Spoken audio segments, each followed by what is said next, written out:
తెలంగాణ మంత్రి కొండా సురేఖ నాంపల్లి ప్రత్యేక న్యాయస్థానం ఎదుట హాజరయ్యారు. గతంలో తన కుటుంబ వ్యవహారంపై ఆమె చేస్తున్న వ్యాఖ్యలకు అనుగుణంగాను నటుడు అక్కినేని నాగార్జున వేసిన పరువు నష్ట పిటిషన్ వేసిన సంగతి తెలిసిందే. ఈ పిటిషన్పై విచారణలో భాగంగా ఇవాళ స్పెషల్ జడ్జి ముందు ఆమె హాజరై వివరణ ఇచ్చారు. ఈ పిటిషన్కు సంబంధించి ఇప్పటికే నాగార్జున కుటుంబ సభ్యుల నుంచి వాంగ్మూలం సేకరించింది కోర్టు. గత వాదనలో కొండా సురేఖ వ్యాఖ్యల వల్ల నాగార్జున కుటుంబం మానసికంగా ఎంతో కుంగిపోయిందని నాగార్జున తరపు న్యాయవాది అశోక్ రెడ్డి వాదించారు. ఇక దీనిపై మరింత సమాచారం మా ప్రతినిధి భాస్కర్ అందిస్తారు. రైట్ భాస్కర్.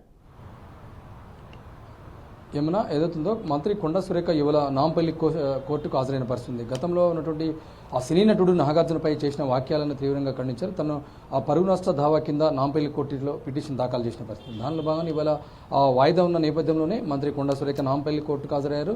ఆ జడ్జి ముందు ఇలా నాంపల్లి కోర్టులో హాజరైన నేపథ్యంలోనే ఇలా మంత్రి కొండా సురేఖ మాట్లాడే మాటలన్నీ కూడా వాగ్మూలాన్ని ముందు రికార్డ్ చేసిన పరిస్థితి. దాని నేపథ్యంలోనే ఇవాళ అక్కినేని నాగార్జున అడ్వకేట్ ఎవరైతుందో అశోక్ రెడ్డి మాట్లాడుతూ చేసినటువంటి మంత్రి కొండా సురేఖ చేసినటువంటి వాక్యాల వల్ల నాగార్జున కుటుంబానికి, నాగార్జున ఫ్యామిలీ సభ్యులకు మొత్తం పరువు నష్టం జరిగింది, పెద్ద మొత్తంలో డ్యామేజ్ అయింది. ఎందుకంటే బయటికి వెళ్ళి ఒక మంచి ఉన్నత పొజిషన్ ఉన్నటువంటి ఆ నేతృత్వం ఒక సినీ కుటుంబ సభ్యులు అలాంటి విషయాన్ని పూర్తిగా ఆమె అనర్గళంగా అలాంటి విషయాలను కామెంట్ చేయడంతో పెద్ద మొత్తంలో నష్టం జరిగిందని చెప్పేసి వాళ్ళు కోర్టులో పిటిషన్ చేయడం.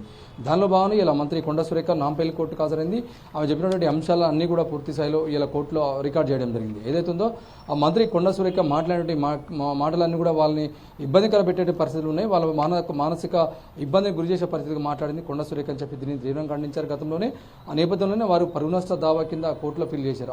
ఇలా విచారణకు ఉన్నది. విచారణ తర్వాత మళ్ళీ వాయిదా ఎప్పుడు ఉన్నది ఇంకా కొంత సమాచారం రావాల్సిన అవసరం అవుతుంది. ప్రస్తుతం అయితే ఆమె కోర్టుకు హాజరైన పరిస్థితి. మంత్రి కొండా సురేఖ మాట్లాడిన మాటలను కూడా వాగ్మూలాన్ని మొత్తం కూడా రికార్డ్ చేసిన పరిస్థితి ఉంది అన్న. Thank you Bhaskar.